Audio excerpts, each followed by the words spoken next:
Vamos continuar falando sobre a questão da edificação da casa do Senhor. E um dos relatos que o Senhor Jesus deixou para os seus discípulos, e deixou para nós hoje também, está em Mateus, no Evangelho de Mateus, capítulo 16, a partir do versículo 13. Mateus 16, a partir do versículo 13. E chegando Jesus às partes de Cesareia de Filipe, interrogou os seus discípulos, dizendo: Quem dizem os homens ser o Filho do Homem?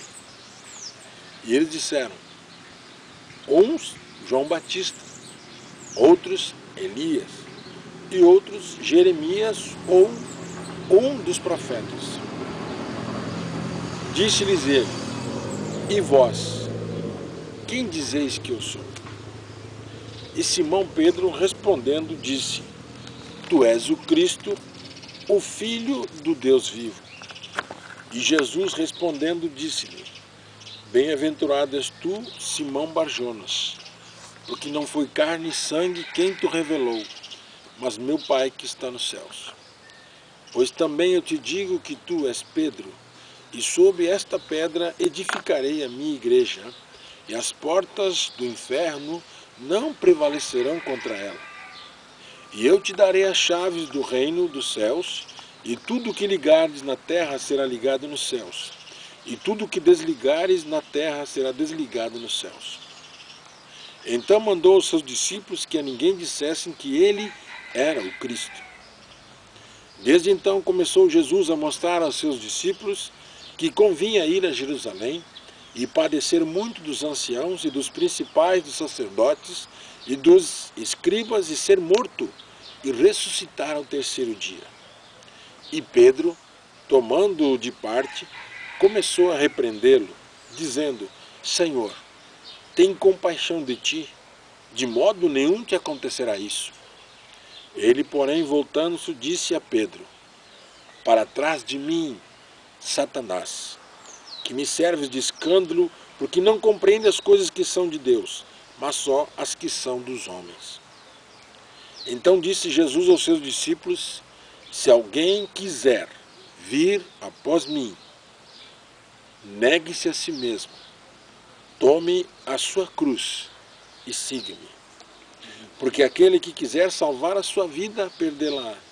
E quem perder a sua vida por amor de mim, achará. Pois que aproveita o homem ganhar o mundo inteiro, se perder a sua alma? Ou que dará o homem em recompensa da sua alma? Porque o Filho do Homem virá na glória de seu Pai, com os seus anjos, e então dará a cada um segundo as suas obras.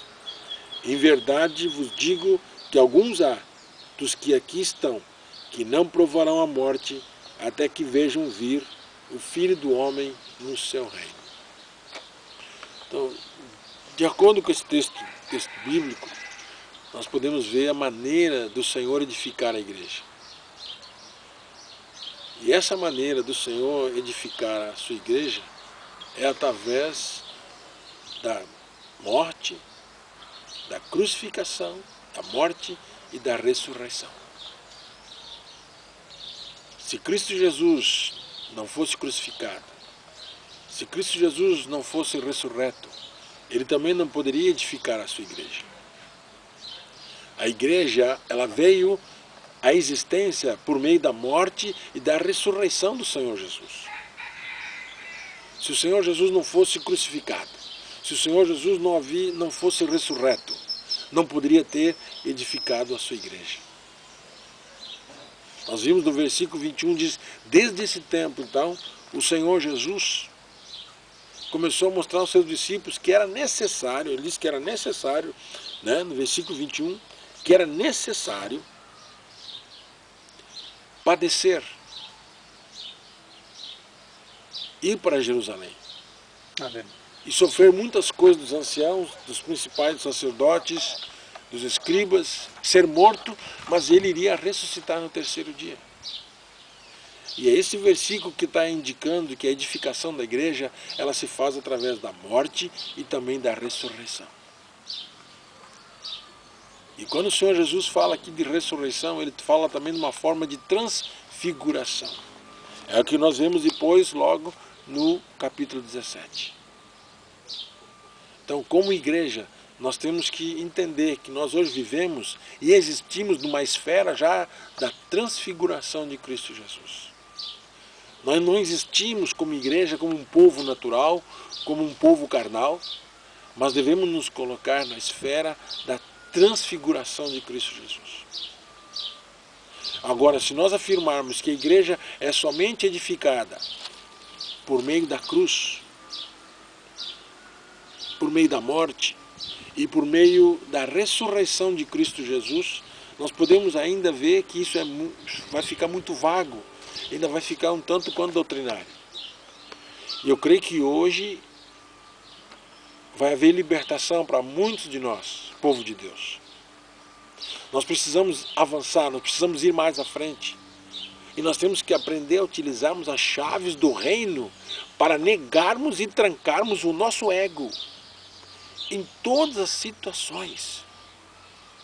Quando o Senhor Jesus falou aos discípulos sobre morte e ressurreição, Pedro discordou e repreendeu o Senhor.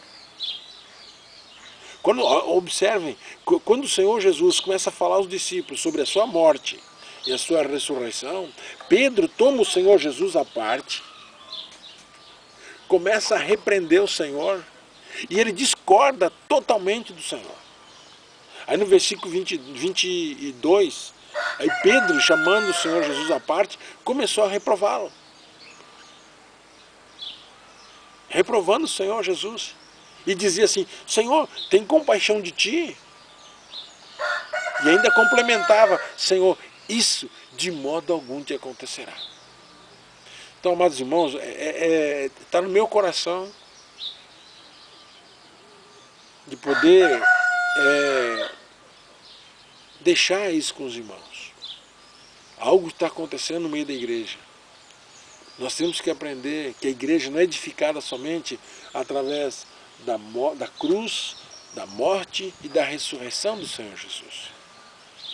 Porque a história do cristianismo, quando nós vamos estudar a história de todo o cristianismo, nós vamos ver que a história do cristianismo é uma história de discórdias, discórdias e mais discórdias. E a fonte dessas divergências, a fonte de todas essas discórdias que hoje acontecem no meio da igreja, elas vêm à tona através do nosso ego, através do nosso eu. A fonte dessas divergências no meio da igreja hoje é Satanás. É Satanás que do inferno vem à tona. Ele traz discórdias, ele traz desconfianças, e traz todo tipo de heresias e coisas que nos afastam do propósito eterno de Deus. E quando nós abrimos a nossa porta do ego, Satanás vem para discordar. O que aconteceu com Pedro? Pedro abriu a porta para Satanás e Pedro não somente discordou, Pedro também repreendeu o Senhor Jesus. E o que nós temos visto hoje na história do cristianismo? É uma história de discórdias, discórdias e mais discórdias e mais discórdias e mais discórdias. Eu não estou imune, nós não estamos imunes. Se Pedro que recebeu tamanha revelação, tu és o Cristo, o Filho do Deus vivo. Se Pedro que recebeu as chaves do reino pôde ser tão discordante, então o mesmo pode acontecer comigo, pode acontecer com nós todos. E aí no versículo 23, ele porém voltando disse: para trás de mim, Satanás, que me serves de escândalo, porque não compreendo as coisas que são de Deus, mas as que são dos homens.